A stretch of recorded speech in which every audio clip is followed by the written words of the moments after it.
एकदा आपल्या सर्वांचं हार्दिक स्वागत आहे आपल्या या नव्या सिरीज मध्ये, ज्याच्यामध्ये आपण द हिंदू आणि लोकसत्ता याविषयीच्या ज्या अत्यंत महत्त्वाच्या बातम्या आहेत त्याची सुरुवातीला आपण मुख्य परीक्षा दृष्टिकोनातून चर्चा इथे आपण सुरुवात केलेली आहे। आपण म्हटल्याप्रमाणे हळूहळू आपण या सत्राचा एकूण जो काही व्याप आहे किंवा याची जी व्याप्ती आहे ती आपण वाढवत नेणार आहोत, की ज्याच्यामध्ये आपण एथिक्स असेल, एसे असेल व त्याचबरोबर जे प्रिलिम्सच्या बाबी आहेत त्या सुद्धा आपण याच्यामध्ये समाविष्ट करणार आहोत। परंतु सध्या आपण आपला मुख्य भर हा मुख्य परीक्षेवरतीच आपण त्या ठिकाणी ठेवलेला आहे। एकूणच जर आपण आजच्या सत्राची सुरुवात केली तर यामध्ये बघा, पहिल्या पानावरती आजच्या एक अत्यंत महत्त्वाची बातमी आहे, आपण ज्याचा काल सुद्धा आणि याच्यापूर्वी सुद्धा आढावा घेतलेला होता, ती म्हणजे रायझिना डायलॉग किंवा रायझिना संवाद ज्याला म्हटलं जातं, त्याविषयी आपण ऑलरेडी चर्चा काल केलेली होती। आता त्याच मुद्द्याला धरून थोडंसं पुढे जाऊयात। मागच्या सत्राचा विचार केला तर याच्यामध्ये रायझिना हिल संवाद जो आहे तो कालच म्हणजे त्याचा संपन्न झाला। 3 दिवसाचा हा जो डायलॉग होता तो संपन्न झालेला आहे। आता यानंतर या समाप्तीच्या वेळेस भारताचे जे परराष्ट्र मंत्री आहेत जयशंकर साहेब, तर त्यांचं आपण या ठिकाणी जर स्टेटमेंट बघितलं तर ते अत्यंत महत्त्वाचं आहे आणि म्हणून आपण सुरुवातीला या स्टेटमेंटने किंवा या न्यूजने त्या ठिकाणी आपण सुरुवात करूयात। न्यूज आहे India a bridging power in many ways, Jaishankar. याचा आपण जर क्रक्स पाहिला तर याचा क्रक्स आहे अलिप्तता ते विश्वमित्र। मित्रांनो, आपण विश्वगुरु ह्याबद्दल तर बऱ्याच वेळेस चर्चा केलेली आहे व्हॉट्सअप युनिव्हर्सिटीमध्ये। विश्वगुरु ह्या शब्दाला तसं बघितलं तर काही ऑफिशियल कुठेही स्थान नाहीये, परंतु विश्वमित्र हा मात्र आता त्या ठिकाणी एक ऑफिशियल कीवर्ड म्हणून आपल्याला वापरता येऊ शकेल। यामध्ये कन्फ्यूज होऊ नका, मी विश्वमित्र असा शब्द आहे, विश्वामित्र हा शब्द नाहीये।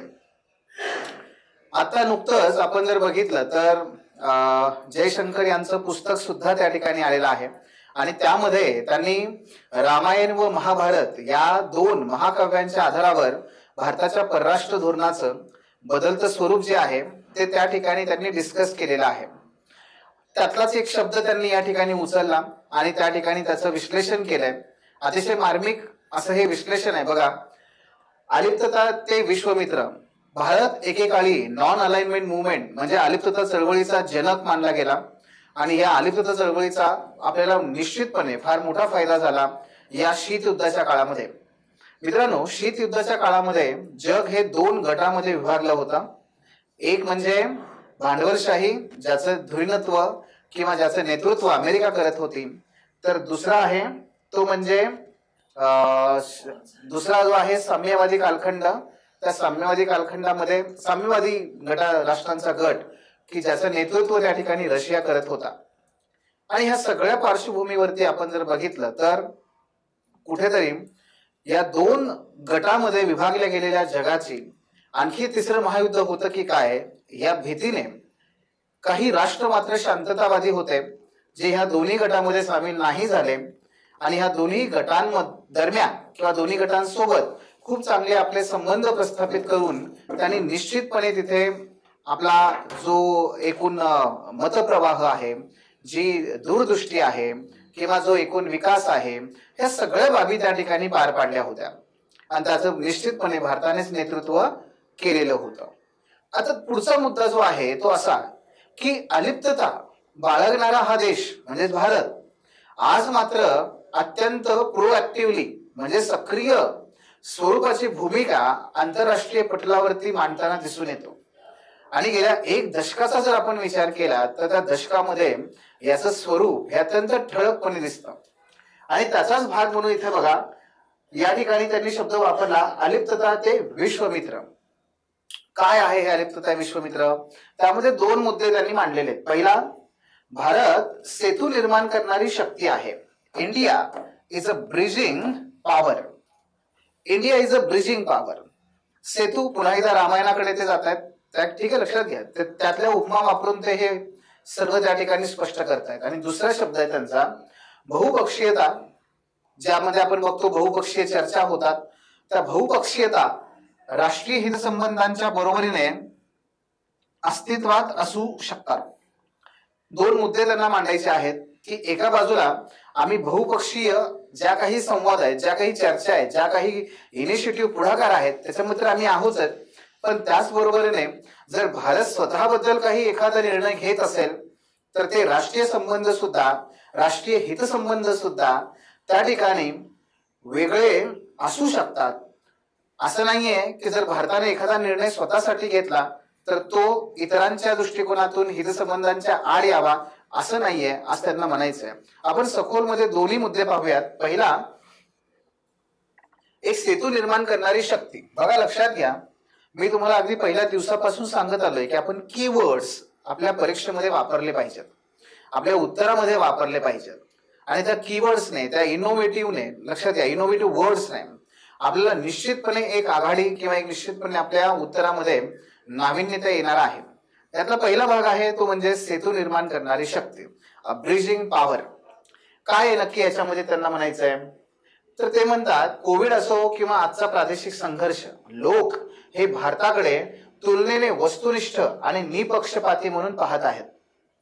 बघा, लक्षात घ्या, कोविडच्या काळामध्ये जी कोविड डिप्लोमसी भारताने त्या ठिकाणी अवलंबली, राबवली, जर त्याचा आपण विचार केला तर ह्या कोविड डिप्लोमसीचा एक भाग बघा असा होता, अगदी भारतामध्ये लोकांना अजून फारशा लसी त्या ठिकाणी उपलब्ध होत नव्हत्या, पण तरी सुद्धा भारत सरकारने पहिल्या टप्प्यामध्ये आपल्या शेजारचे जे राष्ट्र आहेत त्या सर्व राष्ट्रांना लसींचा पुरवठा केला. आणि दुसऱ्या टप्प्यामध्ये जे काही आफ्रिकेमधले जे काही गोरगरीब राष्ट्र आहेत, साऊथ अमेरिकामधले जे काही राष्ट्र आहेत, या सर्वांना त्या ठिकाणी शक्य होईल तेवढा लसींचा पुरवठा ते केला होता. आणि त्यामुळेच जगाने नंतर भारताचे खूप मोठे आभार मानलेले आहेत. हे लक्षात घ्या की काय केलं भारताने, तर जे श्रीमंत गरीब किंवा गरीब गरीब किंवा खंडाने विभागलेले जे काही देश आहेत, ह्या सगळ्यांना मानवतेच्या आधारावरती एकत्र आणण्याचं काम केलं. म्हणजे त्या सगळ्यामध्ये एक सेतू बांधला आणि सगळ्यांना एकत्र आणलं. हे आपल्याला त्या ठिकाणी पाहता येतं. आणि म्हणून ते म्हणतात सेतू बांधणारी शक्ती आहे भारत. आणि दुसऱ्या बाजूला आपण बघतो की जो संघर्ष आहे, तुम्हाला माहिती असेल तर जेव्हा रशियाने हल्ला केला युक्रेनवरती, अगदी अमेरिकेपासून ते सर्व राष्ट्रांनी भारताकडे सदैव मागणी केलेली होती की रशिया आणि युक्रेनचा जर संघर्ष थांबवायचा असेल तर भारत याच्यामध्ये अत्यंत महत्वाची भूमिका निभावू शकतो. रशिया याचा सूर असा निघत होता मित्रांनो की रशिया तर आमचं कोणाचं ऐकत नाहीये, हा, पण रशियाचा मित्र भारत आहे. भारत त्याची भूमिका अत्यंत तटस्थ अनाम अशा स्वरूपाची आहे. निश्चितपणे तो तुमचं ऐकल. मोदीजी, कृपया तुम्ही याच्यामध्ये लक्ष द्या, तुम्ही बोला. अगदी युक्रेनने सुद्धा आवाहन केलं होतं. मित्रांनो, हाच संघर्ष नाहीये. इस्रायल पॅलेस्टाईनचा संघर्ष असेल, सौदी अरेबिया येमेनचा संघर्ष असेल, आफ्रिकेमध्ये अनेक संघर्ष असतील किंवा आपल्या शेजारचे संघर्ष असतील, आज प्रत्येक ठिकाणी भारताच्या भूमिकेला अत्यंत मानाचं स्थान हे भारताच्या भूमिकेला आज दिलं जात आहे. आणि हे थोडं थोडकं नाहीये, लक्षात घ्या, ही अत्यंत मानाची आणि अभिमानाची बाब आहे. हे आपण जाणून घेतलं पाहिजे. मग पुढचा मुद्दा बघूया, बहुपक्षीयता, की ज्या बहुपक्षीयतेच्या संदर्भातच विश्वमित्र ही संकल्पना त्यांना वापरायची आहे. बघा काय म्हणतायत ते, परिपूर्ण नसले तरी सर्वांना मान्य होईल असा तोडगा, या पद्धतीने उपाय शोधण्याचं काम करण्यात भारत हा नेहमी यशस्वी ठरत आला.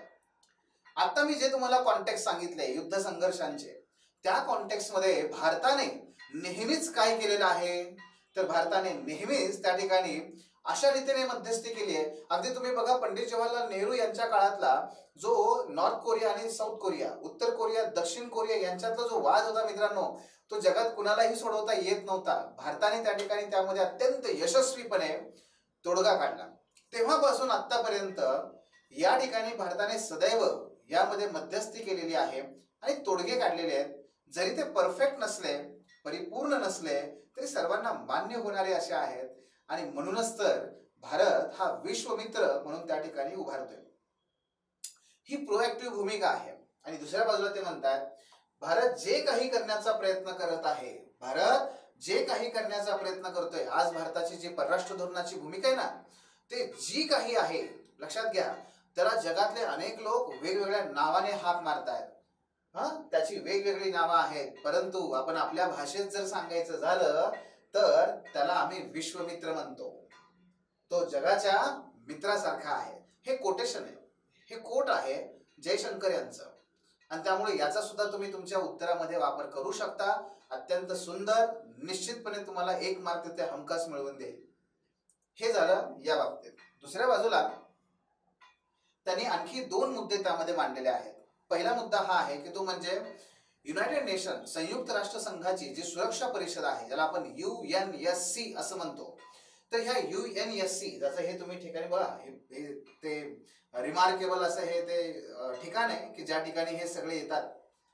जयशंकर यांचं असं म्हणणं आहे, भारताला स्वातंत्र्य मिळालं त्याच वेळेस जगामध्ये अनेक राष्ट्र स्वतंत्र होत होती, आणि त्याच वेळेस या संयुक्त राष्ट्र संघटनेची सुद्धा स्थापना झाली आहे. आणि त्यावेळेस अवघी 51 राष्ट्र त्या ठिकाणी होती, संयुक्त राष्ट्र संघाचे सदस्य. आज त्याचं जवळपास तिप्पट सदस्य संख्या वाढलेली आहे, तिप्पट. मात्र एका बाजूला तिप्पट सदस्य संख्या झाली, पण दुसऱ्या बाजूला जी युनायटेड नेशन सिक्युरिटी काउन्सिल आहे, जे संयुक्त राष्ट्र सुरक्षा परिषद आहे, त्याची मात्र सदस्य संख्या आहे तीच आहे. मग ती सुद्धा वाढायला हवी होती तिपटीने. 5 ते 15 करायला हवी होती, किमान 15 तरी व्हायला हवी होती. जेणेकरून काय झालं असतं, जेणेकरून त्याच्यामध्ये आशिया खंडातल्या, आफ्रिका खंडातल्या आणि दक्षिण अमेरिका खंडातल्या बऱ्याच राष्ट्रांना प्रतिनिधित्व मिळालं असतं. आणि म्हणून ते म्हणतायत की यामध्ये सुधारणा आवश्यक आहे. हे पहिला. दुसरा मुद्दा त्यांचा असा आहे की या UNSC सुधारणांचा सर्वात मोठा विरोधक कोण आहे, तर ते म्हणतात हा पाश्चात्य देश नाहीये. अत्यंत ते क्रिप्टिक बोलतात बघा. म्हणजे जयशंकर यांची जर तुम्ही काही वक्तव्य, काही स्टेटमेंट जर पाहिली तर ते फार क्रिप्टिक बोलतात. येस, आणि ते डिप्लोमॅटचं ते कामच आहे. डिप्लोमॅटने तशाच प्रकारे बोललं पाहिजे. तुम्ही आता जर बघितलं तर अनेक प्रकारची तुम्हाला उदाहरणं त्यामध्ये सापडतील. काय म्हणतात ते की या संयुक्त राष्ट्र समितीच्या, सुरक्षा समितीच्या सुधारणामध्ये पाश्चिमात्य राष्ट्र कोणी खोडं घालत नाहीये. मग कोण घालताय? उघडपणे त्यांनी चीनला त्या ठिकाणी फटकारलेला आहे. कारण लक्षात घ्या, भारताच्या सदस्यत्वाला उर्वरित 4ही राष्ट्रांनी संमती दर्शवली आहे. केवळ एकमेव चीन असा आहे की जो याचा विरोध करतोय, आणि म्हणून त्यांनी त्या ठिकाणी हे विधान केलेलं आहे. The biggest opposer to UNSC reforms is not a western country, it's a China. आणि त्यामुळे त्याचा तो आपल्याला मुद्दा पाहता येतो. ठीक आहे मित्रांनो. याचबरोबर त्यांनी आणखी एक मुद्दा उपस्थित केला, तो म्हणजे WTOचा. WTO ही सुद्धा त्या ठिकाणी अत्यंत महत्वाची आहे. जागतिक स्तरावरती व्यापाराच्या संदर्भात ती आपल्याला वेगवेगळ्या पद्धतीने व्यापाराच्या पुरस्कारासाठी काम करताना पाहायला मिळते. पण जयशंकर यांनी त्याच्यामध्ये सुद्धा असं मत व्यक्त केलेलं आहे की सध्याची जी WTO आहे ही सुद्धा त्या वसाहतकालीन मानसिकतेखालीच अजून आहे. अजून तिच्यामध्ये खऱ्या अर्थाने ग्लोबल साऊथ किंवा खालचं दक्षिणेकडचे जे राज्य आहेत, पूर्वेकडचे जे राज्य आहेत, त्यांना सहभागित्व फारसं मिळालेलं नाहीये. बघूया पुढचा मुद्दा घेऊयात. हे होतं या रायझिना डायलॉगचा. मित्रांनो, आजच्या न्यूज पेपरमध्ये द हिंदूमध्ये विशेष करून रोजगारासंदर्भात एक 3 महत्वाचे, मोठे परंतु अत्यंत महत्वाचे आर्टिकल आपल्याला पाहायला मिळतात. ज्याचं जर आपण शीर्षक बघितलं तर बेरोजगारी, आशा कार्यकर्त्या आणि सक्तीचे कामगार, अशा पद्धतीने आपल्याला ते पाहायला मिळतं. आणि हा जो टॉपिक आहे मग तो तुम्हाला तुमच्या पेपर 2, पेपर 1, कारण आरोग्य, रोजगार हे पेपर 1 सोसायटीमध्ये आहे, पेपर 2 मध्ये आहे, तुमच्या पेपर 4 मध्ये यातले बरेचसे मुद्दे, विशेष करून सक्तीचे कामगार, आणि त्याचबरोबर वर्क अँड इकॉनॉमिक लाईफ हा सोशलॉजी मधला जो घटक आहे त्यासाठी सुद्धा तुम्हाला हा उपयोगाला येईल. एवढंच नव्हे, पेपर 3 मध्ये आर्थिक घटक जे आहेत त्याच्यामध्ये सुद्धा हा उपयोगाला येईल. अशा प्रकारचा हा घटक आपण त्या ठिकाणी पाहूयात. सुरुवात करूया आंतरराष्ट्रीय स्तरापासून. आणि त्यामध्ये पहिला आहे बघा, EU म्हणजे European union moles sweeping force labour. European युनियनने त्या ठिकाणी सक्तीच्या कामगारांविरुद्ध, सक्तीच्या कामगार प्रथेविरुद्ध एक मोठा त्या ठिकाणी ठराव मांडलेला आहे. आणि याचे कॉन्टेक्स्ट आणि याचे जे काही वैशिष्ट्य आहेत आपल्याला तेच त्या ठिकाणी पाहायचं. पाहूयात बघा. आणि मी जसं म्हटलं तसं हा टॉपिक तुम्हाला GS paper 3, economics, GS paper 4, ethics याच्यामध्ये सुद्धा उपयोगाला येऊ शकतो. बघा काय आहे युरोपियन युनियनचा प्रस्ताव, आपण तो पाहूयात. युरोपियन युनियनचा प्रस्ताव पाहत असताना जर बघितलं आपण तर पहिला आहे की स्वरूप, नक्की काय म्हणायचंय या ठरावामध्ये किंवा या प्रस्तावामध्ये त्यांना काय म्हणायचंय. तर हा प्रस्ताव जो आहे तो हे म्हणतो की 27 सदस्यांचा हा युरोपियन युनियन आहे. या 27 सदस्यीय गटामध्ये तयार केलेल्या सर्व उत्पादनासह 27 देशांच्या या गटामध्ये तयार केलेल्या सर्व उत्पादनासह इतर देशातील विशेषतः चीन मधील सक्तीच्या श्रमावर अवलंबून असलेल्या सर्व उत्पादनांना लक्ष्य करणारा अधिक व्यापक कायदा हा प्रस्तावित करण्यात आलेला आहे या ठिकाणी. आता हे काय आहे, कशा पद्धतीने, याचं कॉन्टेक्स्ट समजून घेणं गरजेचं आहे, तर तुम्हाला हा प्रस्ताव आणि हा नक्की काय आहे त्याचं स्वरूप हे कळू शकतं.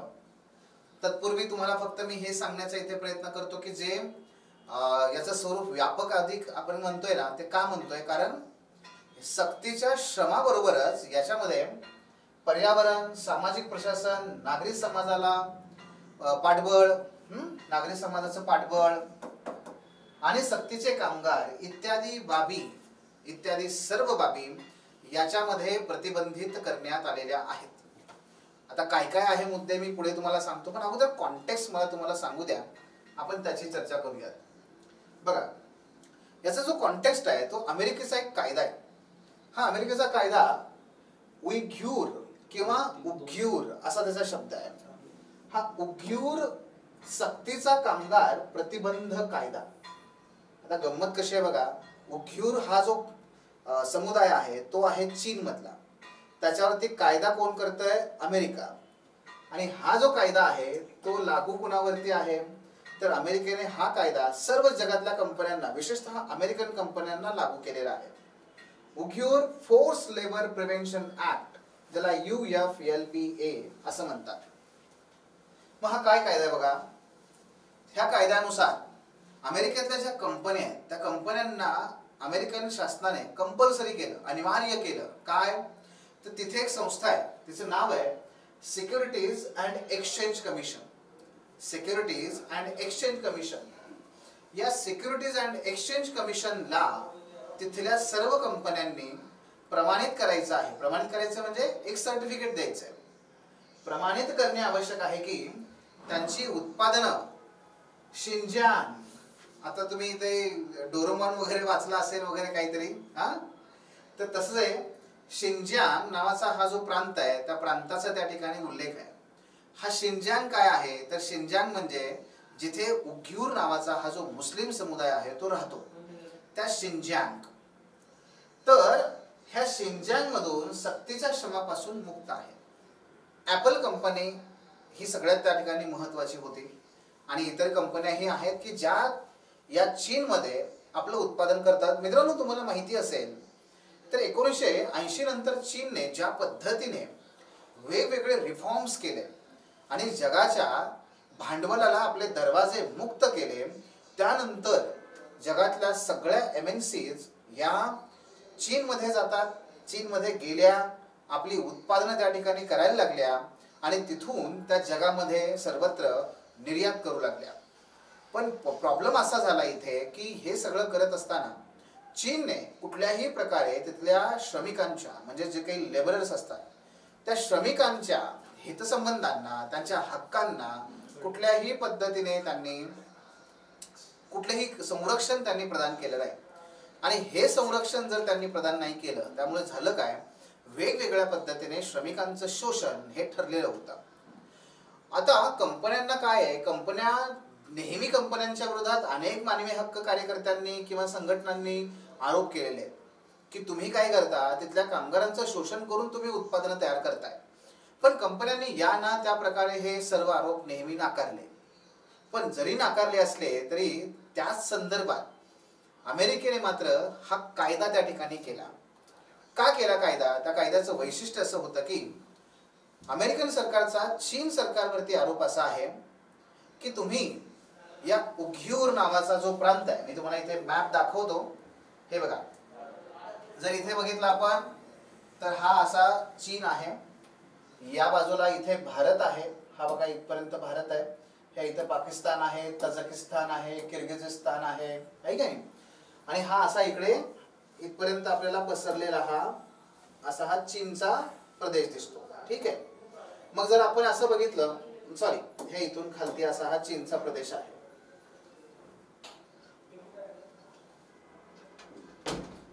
मग हा इथपर्यंत असा हा चीनचा प्रदेश आहे. ह्या चीनच्या उत्तर आणि पश्चिम दिशेला, वायव्य दिशेला हा असा शिंगजियांग नावाचा हा प्रांत आहे आणि इथे हा मुस्लिम समुदाय त्या ठिकाणी अस्तित्वात आहे. बाब काय होते की या प्रांताला लागून जे शेजारी राष्ट्र आहेत सर्व, पाकिस्तान पासून ते वरती किर्गिझिस्तान, मंगोलिया पर्यंत, हा मुस्लिम बहुल प्रांत आहेत, मुस्लिम बहुल देश आहेत. आणि ह्या मुस्लिम बहुल देशामध्ये काय होतं की तिथे असणारे जे काही धार्मिक स्वातंत्र्य आहे ते शिंजियांग नावाच्या ह्या प्रांतामध्ये, जो चीनचा प्रांत आहे, तर तिथे मात्र ते नाहीये. आणि म्हणून उर्वरित जो चीन आहे तो एकतर हान किंवा बौद्ध अशा धार्मिक समुदायाचा हा समुदाय आहे, हा चीन हा प्रदेश आहे. आणि हे असताना तिथे मात्र कुठल्याही पद्धतीने मुस्लिम समुदायाला स्वातंत्र्य नाहीये, त्याच्या अधिकारांचं संरक्षण नाहीये आणि परिणामी याच्यामध्ये फुटून बाहेर पडण्याची जी वृत्ती आहे ती दडपून टाकण्याचा प्रयत्न चीनने सतत केला. आणि आपल्याला बऱ्यापैकी माहिती आहे चीनची ही जी धोरणं आहेत ते तिबेट बाबत आहे, ते शिंजियांग प्रांताबद्दल आहे, ते भारताला लागून असू दे किंवा त्या इतर सर्व देशांना लागून जिथे जिथे सीमा आहेत त्या सर्व प्रदेशामध्ये चीनने अत्यंत दडपशाहीने त्या प्रदेशांवरती नियंत्रण मिळवलेलं आहे. मग जर अशी परिस्थिती असेल तर हा जो प्रांत आहे जिथून फुटीरतावादी वृत्ती आहे असं चीनचं म्हणणं आहे, तर तिथे चीनने काय केलं, या इथे जे मुस्लिम समुदाय आहे त्या मुस्लिम समुदायातल्या अशा लोकांना वेगळं केलं, डांबून टाकलं की ज्यांच्यामध्ये जास्त ऍक्टिव्हिटीजचं प्रमाण आहे आणि त्यांना नजरकैदेमध्ये ठेवलं. आणि ह्या नजरकैदी कशा आहेत, अमर्याद, कितीही काळ, त्याला काही कोणी विचारणारा नाहीये. बरं, नुसतं नजरकैदेत ठेवलंय का, तर नाही. अमेरिकेचा असा आरोप आहे, युरोपियन युनियनचा पण असा आरोप आहे की ह्या नजरकैदेत ठेवलेल्या लोकांना सक्तीने या उत्पादनाच्या कार्यामध्ये लावलं जातं. एखाद्या गुलामांना ज्या पद्धतीने त्या काळातल्या अमेरिकेमध्ये वागवलं जायचं, अगदी तशाच पद्धतीने या सर्व कामगारांना या प्लांट्समध्ये राबवून घेतलं जातं. त्यांना कुठल्याही प्रकारचे अधिकार नाही आहेत, त्यांच्यावरती सक्ती केली जाते.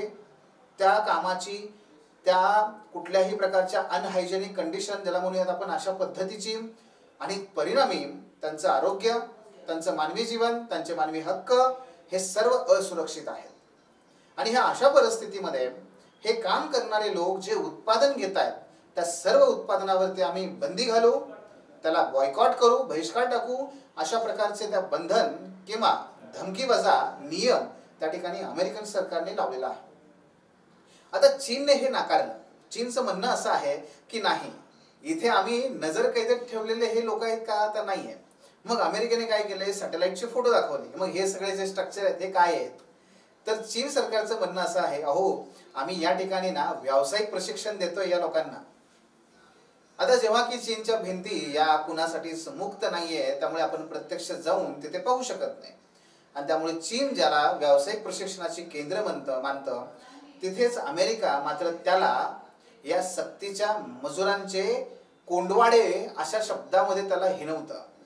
आणि म्हणून मित्रांनो, या परिस्थितीमध्ये हा कायदा अमेरिकन सरकारने तेव्हा केला, ज्याचा परिणाम हा अमेरिकन कंपन्यांवरतीच प्रामुख्याने झाला. पण या कायद्याच्या पाठीमागे आणखी एक पार्श्वभूमी होती, तीही आपल्याला पाहावी लागते. ती कशी पार्श्वभूमी होती बरं, हे बघा. अमेरिकेने 2010 मध्ये एक डोड फ्रँक कायदा केला होता. डोड फ्रँक कायदा. हा कायदा खरं तर वॉल स्ट्रीट जे अमेरिकेचं भांडवल बाजार आहे की नाही, तर त्या वॉल स्ट्रीट मधल्या सगळ्या व्यवहारांवर नियमन लादणारा हा त्या पद्धतीचा कायदा होता. डोड फ्रँक हे 2 सिनेट सदस्य होते आणि त्यांनी हा प्रस्तावित केला होता. त्याच्यापैकी एक तरतूद अशी होती की त्यामध्ये कंपन्यांना घोषित करण्यास हा कायदा बाध्य करत होता की ते कांगोमधील वादग्रस्त खनिज वापरत नाहीयेत. आता थोडीशी याची तुम्हाला पार्श्वभूमी सांगतो. अमेरिकन सरकारने कांगोमधल्या हिरे असतील, सोनं असेल, चांदी असेल किंवा इतर काही खनिज असतील, या खनिजांवरती, त्यांच्या आयातीवरती, वापरावरती बंदी घातली. का? पण कुठल्या प्रकारच्या याच्यावरती बंदी घातली? ती म्हणजे तुम्ही एक ब्लड डायमंड नावाचा चित्रपट पाहिला असेल तर तुम्हाला ते माहिती असेल बघा. मानवांची तस्करी करून, गुलामगिरी पद्धतीने राबवून त्यांच्याकडून त्या खाणीमध्ये काम करून घेतलं जायचं आणि ते उत्पादन केलं जायचं. आणि त्यातून व्हायचं असं की हे उत्पादन जे अत्यंत या लोकांचं शोषण करून त्या ठिकाणी केलं जायचं, म्हणतात त्याला ब्लड डायमंड म्हणतात, तर ते केलं जायचं आणि मग त्या मल्टीनॅशनल कंपन्यांना ते विकलं जायचं. अमेरिकेने कंपन्यांना हे बाध्य केलं की तुम्ही डिक्लेअर करा, सर्व अमेरिकन नागरिकांसमोर हे घोषित करा की तुमची उत्पादनं हे कांगोमधल्या अशा वादग्रस्त खाणींमधून आलेलं नाहीये किंवा त्याचा वापर न करणारा आहे. मित्रांनो, त्याच पार्श्वभूमीवरती मग अमेरिकेने हा जो कायदा आहे हा कायदा त्या ठिकाणी पारित केला आणि ह्या कायद्याच्या आधारावर मग काय झालं तर हा 2021चा कायदा आहे बरं का. या कायद्यानुसार मग अमेरिकेने काय केलं, भारतातल्या कंपन्यांना सांगितलं की तुम्ही सर्टिफिकेट इश्यू करा, प्रमाणित करा स्वतःला. असं ना आपण म्हणतो ना, आम्ही प्रमाणित करतो, प्रतिज्ञापत्र एक प्रकारचं. हे प्रतिज्ञापत्र तुम्ही द्या त्या SEC ला की ज्याच्यामध्ये तुम्ही हे लिहा, मान्य करा की आम्ही कुठल्याही प्रकारे सक्तीच्या श्रमाचा वापर करून हे उत्पादन केलेलं नाहीये. आणि जर हे केलं, हे जर तुम्ही असं केलं तर बघा ते काय म्हणतात, चीनच्या उत्तर पश्चिम प्रदेशातील तथाकथित नजरबंदी शिबिरांमध्ये मग सांगितलेलं दशकाहून अधिक काळासाठी छळ, नजरकैद आणि सुमारे 10 लाख उघीवर मुस्लिमांना सक्तीने काम करण्यास भाग पाडणे यासह मानवी हक्कांच्या उल्लंघनासाठी देशांतर्गत कंपन्यांना दंड ठोठावणं हे या कायद्याचं मुख्य उद्दिष्ट होतं. आता पडद्यामागचं कारण असं होतं की मोस्टली अमेरिकन कंपन्या प्रत्येक उत्पादन हे चीनमध्ये करत होत्या. त्यामुळे अमेरिकेमध्ये कुठल्याही प्रकारचं उत्पादन होत नव्हतं, त्यामुळे रोजगार होत नव्हते. त्यामुळे अमेरिकन अर्थव्यवस्था ही कुठंतरी मंदावलेली होती, ती होऊ नये आणि ह्या कंपन्यांनी त्या ठिकाणी प्रोडक्शन न घेता आता अमेरिकेत द्यावं असा ह्या पाठीमागचा खरा अर्थ होता. चीनच्या व्यापाराला, उद्योगाला खीळ बसावी असाही याचा त्या ठिकाणी अर्थ होता. पण आपल्याला माहिती आहे अमेरिका नेहमीच 2 मुखवट्यांच्या आड आपल्या सगळ्या कारवाया करते. पहिला मुखवटा मानवी हक्कांचा आणि दुसरा मुखवटा लोकशाहीचा. या दोघांच्या मागे अमेरिका सतत त्या ठिकाणी कारवाया करत असते आणि जगावरती आपलं नियंत्रण टिकवून ठेवण्याचा प्रयत्न करते. मित्रांनो, ही अशी बाब आहे. परंतु परीक्षित दृष्टिकोनातून म्हणाल तर तुम्ही एसे मध्ये असेल, तुमच्या एथिक्स पेपरमध्ये असेल, त्याचबरोबर जे श्रमिक पेपर 1 किंवा पेपर 3 यामध्ये सुद्धा तुम्ही हे वापरू शकता. अगदी तद्वतच तुम्हाला प्रश्न सुद्धा येऊन गेलेला आहे अमेरिका आणि चीनच्या परस्पर संबंधावरती. त्या संदर्भात सुद्धा हा मुद्दा तुम्ही लिहू शकता. आता आपण पुढे जाऊया.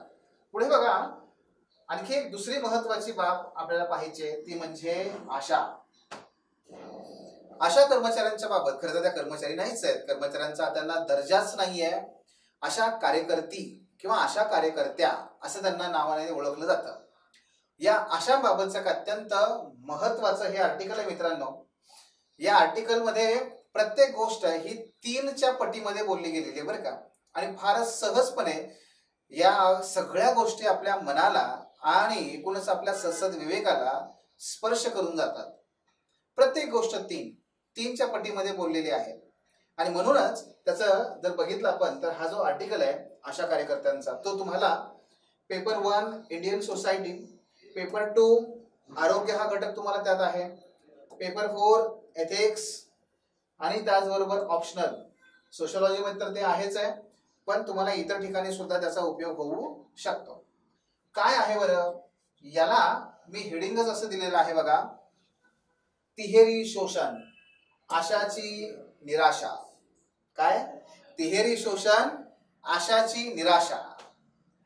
हो, ज्या सेविकांवरती भारताच्या आरोग्य व्यवस्थेची आशा टिकून आहे, अशा आशांची मात्र भारत सरकारने आणि आपल्या समाजाने निराशा सदैव केलेली आहे. आणि हे 3च्या आकड्यामध्ये या लेखकाने या ठिकाणी अत्यंत मार्मिकपणे ते मांडलेले बघा. काय आहे पहा. त्याची सुरुवात त्यांनी अशी केली आहे, सुख में सब है. हे थोडंसं झालं, सुख में सब है, दुःख में मितानिन. आता हे काय म्हणाल तुम्ही सर, असं काही यमक वगैरे काही जुळलं नाही? हो, नाही जुळलं, कारण हे काही महाराष्ट्रातले आपली मराठीतले काही असं वाक्य नाहीये. हे छत्तीसगड मधल्या हिंदी भाषेतलं, तिथल्या हिंदी भाषेतलं हे प्रादेशिक मन आहे. काय बघा, सुख में सब है, दुःख में मितानिन. मितानिनचा मूळ अर्थ होतो मित्र. मित्र. आणि हे मित्र म्हणजे कोण? तर छत्तीसगड सरकारने 2002 मध्ये काही महिलांची निवड केली आणि ह्या महिलांना मितानिन म्हणजे मित्र म्हणून नियुक्त केलं. आणि मित्रांनो, या मितानिंनी ज्या पद्धतीने काम केलंय तिथल्या आरोग्य व्यवस्थेमध्ये बदल करण्याचं, ते पाहून नंतर भारत सरकारने इसवी सन 2005 मध्ये म्हणजे अवघ्या 3 वर्षानंतर जे नॅशनल रूरल हेल्थ मिशन आपण सुरू केलं, त्याच्या अंतर्गत ज्या आशा कार्यकर्ते आहेत, तर त्या आशा ही जी योजना आहे किंवा ही जी काही हा जो कार्यक्रम आहे, हा या मितानिन कार्यक्रमापासून प्रेरित आहे. भारत सरकारने राष्ट्रीय स्तरावरती मितानिन कार्यक्रमाला आशा या अंतर्गत आणलं, त्याची अंमलबजावणी करायला सुरुवात केली. या सगळ्या बाबी आपण त्या ठिकाणी पाहू शकतो. बघूया मग ह्या ज्या आशा आहेत ना, आशा, तर ते तुम्हाला माहिती असेल की याचं जे लॉंग फॉर्म आहे ते कसं आहे बघा, अक्रेडिटेड सोशल हेल्थ ऍक्टिव्हिस्ट, मान्यता प्राप्त सामाजिक आरोग्य कार्यकर्ते, असं त्याचं ते एकूण नाव आहे. आणि ह्या आशाबाबत आपल्याला पाहायला मिळत आहेत काही बाबी. महाराष्ट्रामध्ये सुद्धा आशा, महाराष्ट्रच नव्हे, महाराष्ट्र, कर्नाटक, छत्तीसगड, राजस्थान, तेलंगणा, आंध्र, प्रत्येक राज्यामध्ये आशा कार्यकर्त्यांनी मोठ्या प्रमाणात आंदोलन केलेली आहेत, पण शासन मात्र अजूनही बदलेलं नाहीये. इथे लेखकाचं असं म्हणणं आहे की या ज्या आशा कार्यकर्त्या आहेत त्या तिहेरी शोषणाला सामोरं जातात. तिहेरी शोषण कुठलं? पहिलं लिंग, दुसरं जात आणि तिसरं अनौपचारिक स्वरूप. लिंग, आशा कार्यकर्त्यांच्या विरोधात त्या महिला असल्या कारणाने आणि त्यातही अशा जातीतल्या त्या असल्या कारणाने की ज्या जातींना भारतीय जाती व्यवस्थेच्या उतरंडीमध्ये निम्न स्थान आहे, अशा वंचित समूहातून आलेल्या, अशा निम्न जातीतून आलेल्या या आशांना केवळ या वेगवेगळ्या प्रकारे आर्थिक स्वरूपाच्या शोषणाला सामोरं जावं लागते असं नाही, तर त्यांना तिहेरी स्वरूपाच्या शोषणाला सामोरं जावं लागतं. पहिला मुद्दा लिंगावर आधारित. अशा कार्यकर्त्यांच्या विरोधात त्यांची छेड काढणं किंवा त्यांच्यावरती अतिप्रसंग करणं किंवा महिला आहे या नात्याने तिच्यावरती दमनशाही किंवा ते दपटशाही करणं, हे सर्रास प्रकार होतात. या ठिकाणी लेखकाने एक केस स्टडी सांगितली आहे बघा. ते असं म्हणतात की मोस्टली ह्या ज्या आशा आहेत या अशा जातीमधून आलेल्या आहेत की ज्या जाती निम्न जाती आहेत. मग त्यांच्या जातीमध्ये म्हणजे ज्या जातीतून आल्या त्या जातीमध्ये, त्या जातीतल्या लोकांमध्ये आशा म्हणून तिला मानाचं स्थान मिळालं. हो, पण जेव्हा ती काम करण्यासाठी पंचायतमध्ये जाते, ग्रामपंचायतीत जाते, त्या ग्रामपंचायतीमध्ये असणारे सगळे पुरुष, कारण मोस्टली सगळे पुरुषच आहेत. आपल्याला माहिती आहे भारतामध्ये जसं राष्ट्रपती हे पद आहे तसं एक सरपंचपती नावाचं एक पद आहे. मग हे असे सरपंचपती पासून ते सगळे ग्रामसेवक, ते सगळे पंच, ह्या सगळ्या पुरुषांच्या मध्ये आशाला कार्य करणं, आणि त्यात काही वाघिणी हो, शेवटी या वाघिणी काम करतायत, पण तरी सुद्धा हे जे सगळे त्या ठिकाणी पुरुष असतात त्यातून होणारं त्यांचं जे काही लैंगिक शोषण असेल किंवा लैंगिक वेगवेगळ्या प्रकारचे जे काही हावभाव असतील, या सगळ्या बाबी आणि त्याच्या आधारावरती होणारा भेदभाव सुद्धा हे पहिलं महत्वाचं शोषण आहे. दुसरं, प्रामुख्याने आशा या उच्चभ्रू समाजातल्या नाही आहेत, प्रामुख्याने आशा या निम्न जातीतल्या आहेत आणि तिथून येत असताना त्याच्या मर्यादा त्यांच्यावरती तिथे पडतात. कारण या रिपोर्टमध्ये त्यांनी बऱ्याच ठिकाणी सांगितलेलं आहे की बऱ्याच घरामध्ये आशा कार्यकर्त्यांना आत घेतलं जात नाही, अशा कार्यकर्त्यांना बाळांना हात लावू दिला जात नाही, हे सुद्धा त्या ठिकाणी आहे. आणि तिसरा मुद्दा, अनौपचारिक स्वरूप. अनौपचारिक म्हणजे काय मित्रांनो, आशा यांचा जो रोजगार आहे तो कायमस्वरूपी नाही, तो कायमस्वरूपी नाहीये. त्या कायमस्वरूपी सेवक नाहीयेत, त्या कायमस्वरूपी कर्मचारी नाहीयेत. म्हणजे त्यांना ना वेतन मिळतं ना त्यांना निश्चित रोजगार आहे. मग तुम्ही म्हणता की वेतन नाही तर मग काय मिळतं? मानधन मिळतं. दोन प्रकारे, एक फिक्स मानधन असतं आणि दुसरं त्या जेवढं काम करतील त्यानुसार त्यांना पैसे असतात. म्हणजे समजा त्यांनी जर गावामधल्या एखादी गर्भवती महिला आहे तिची ओळख पटवली आणि तिचं नाव नोंदवलं प्राथमिक आरोग्य केंद्रात, तर त्यानुसार तिला ते पैसे मिळतात. सो या पद्धतीने तिला पैसे मिळत असतात. मग याचा अर्थ असा की तिला कुठल्याही प्रकारे निश्चित रोजगार नाही, निश्चित वेतन नाही आणि त्यामुळे सतत ती टांगती तलवार जी असते अनिश्चिततेची, तिच्या खाली तिला काम करावं लागतं. सो ह्या पद्धतीने आर्थिक स्वरूपाचं शोषण आहेच आहे. जातीच्या आधारावरचं आणि लिंगाच्या आधारावरचं ही शोषण आपल्याला पाहायला मिळतं. त्यानंतर तिहेरी हिंसा. लेखकाने इथे आणखी एक मुद्दा मांडलाय, तो म्हणजे ही हिंसा आर्थिक, शारीरिक आणि मानसिक अशा तिन्ही प्रकारची असते. आर्थिक हिंसा आता सांगितल्याप्रमाणे ती सर्वाधिक काम करून सुद्धा तिला वेतन मात्र मिळत नाही. अहो बऱ्याच ठिकाणी तर असं आहे की तिला आउट ऑफ पॉकेट म्हणजे स्वतःच्या खिशातूनच काही प्रिंटआउट काढायचे असतील, काही ठिकाणी एखादं जायचं यायचं असेल, ह्या सगळ्यांसाठी तिला स्वतःलाच खर्च करावा लागतो. म्हणजे अगोदर तुटपुंज ते मानधन, त्यातून तिला पैसे खर्च करावे लागतात आणि यातून मग तिला मिळणार काय? आर्थिक हिंसा. दुसरं शारीरिक हिंसा, जे आता आपण पाहिलं तसं. आणि ही शारीरिक हिंसा तिच्या प्रती फक्त समाजच करतोय का? नाही. याच्यामध्ये खूप सुंदर उदाहरण आहे बघा, ते म्हणजे उष्णतेचं. जसजसं क्लायमेट चेंज होत चाललाय मित्रांनो, हवामान बदल होत चाललाय, तसतसं उष्णतेचं प्रमाण वाढत चाललंय. आणि उष्णता वाढल्यानंतर या महिलांना मात्र जे काम करावं लागतं ते उन्हातानामध्ये काम करावं लागतं. वाढत्या उष्णतेमुळे त्यांना जी प्रिकॉशन घेणं गरजेचं आहे, त्यासाठी काही कपडे असतील, वाहतूक असेल, यासाठी सुद्धा शासन पैसे देत नाही. आणि ह्या अशा आशा त्या ठिकाणी उन्हातानामध्ये काम करतात. त्याचबरोबर बऱ्याच आशांना मग वेगवेगळ्या प्रकारच्या आजारांना सामोरं जावं लागतं. डिहायड्रेशन ही कॉमन गोष्ट असते, हे सुद्धा पाहायला मिळतं. हे काय आहे? शारीरिक आणि मानसिक. मानसिक ओढातंत्र आहेच आहे. एका बाजूला जातीच्या आधारावरती होणारा मानसिक छळ, दुसरीकडे लिंगाच्या आधारावरती होणारा मानसिक छळ, तिसरीकडे काम करून सुद्धा न मिळणारा आत्मसन्मान, काम करून सुद्धा न मिळणारं जे मानधन किंवा त्याप्रमाणे मानधन मिळत नाही. ह्या सगळ्या गोष्टी ज्या आहेत ह्या मानसिकरित्या खूप मोठ्या प्रमाणात तिच्यावरती बर्डन टाकतात. आणि म्हणून लेखकाने इथे तिहेरी हिंसेचं उदाहरण त्या ठिकाणी दिलंय. तिप्पट ओझं, तिहेरी ओझं. या आशांवरती तिहेरी ओझं पण आहे. एक घरकाम, तिच्या घरामध्ये असं नाही की दुसरी एखादी कोणतरी येते आणि काम करते, तिलाच काम करावं लागेल. तर आशा ही तिच्या घरी स्वतःची सगळी कामं करते, त्या घरातली सगळी कामं तिलाच करायची, पुरुष काही करत नाहीये. त्या घरकामाबरोबरच तिला दुसरं आहे बालकांची त्या ठिकाणी काळजी घेणं. बालक तिची स्वतःची तर आहेतच हो, पण आणखी दुसरी गावामध्ये जे काही बालमृत्यू आहे, अर्भक मृत्यू आहे, ह्या सगळ्या बाबत रोकथाम करण्यासाठी तिला खूप खूप लढाई द्यायची आहे. ती देते सुद्धा.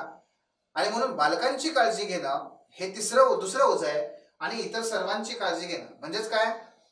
माता, गर्भवती, स्तनदा माता, त्यांची काळजी घेणं, त्यांचे लसीकरण बघणं, गावामध्ये आरोग्य शिबिर राबवणं, गावामध्ये जे कोणी समजा मलेरियाचे रुग्ण आहेत ते होऊ नयेत, ते सापडले तर त्यांचा उपचार, क्षयाचे उपचार, ह्या सगळ्या बाबींचा लोड तिच्यावरती आहे.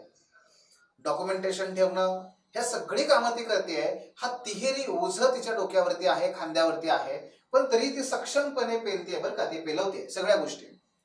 आणि याचा निश्चितपणे मग तिच्या आरोग्यावरती परिणाम व्हायला लागतो आणि तो सुद्धा तिहेरी स्वरूपातच त्यांनी सांगितलाय.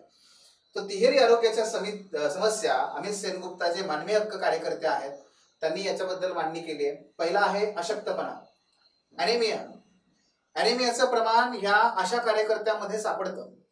म्हणजे ज्या बघा तुम्ही गंमत कशी आहे, खर तर हा दैव दुर्विलास आहे, पण तरी सुद्धा बघा की एका बाजूला अशक्तपणा, बालकामधला मातेमधला अशक्तपणा दूर करणारी ही आशा स्वतः मात्र त्या ठिकाणी अशक्त आहे.